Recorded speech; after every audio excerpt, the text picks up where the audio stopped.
In this scene we'll find both an actual physical border and a metaphorical border. Watch the tight close-up on the two of them together. Do they belong here? Shanae has got a passport now and she's going to pass through the border literally to her family in America. Okway calls her by her false name. She asks, "Why must we always hide?" Listen to the melancholic music. Notice the race of the border officer as she goes up to him. Now this was a choice that Freya's made. He decides if she is allowed to cross the border or not, and we get a close-up of both the characters in that emotional moment. Shanae mouths the words, "I love you," as she crosses the border. She slowly goes up to the border.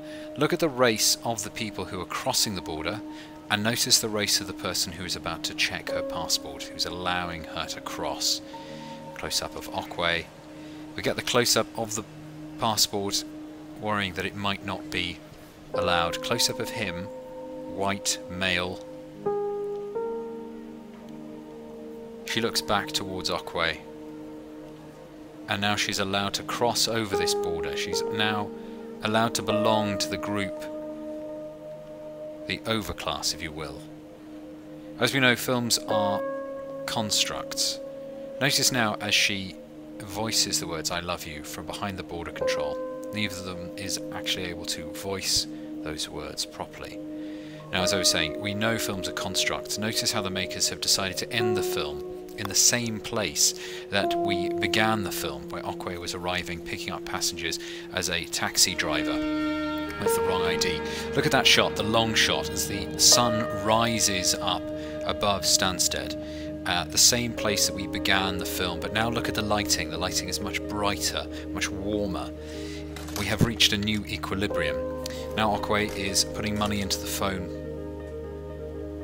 He picks it up. Each of the characters now has the freedom to do what they want to do. Look at the lighting on Okway's face. They can choose what they want to do with their new identifications. The sun rising is this rather unsubtle metaphor of a new beginning for both characters. Okway is now safe to call his family where he truly belongs, according to the filmmakers, and tell them that he is coming home. It is me, Okway identifies himself. Think about the idea of home. One of the central tenets of the film is about this idea of home, particularly for Okway. He has had no home, relating back to the idea of belonging. He doesn't belong anywhere except for his home, and it is only at the end, with this new equilibrium, that Okway is able to find his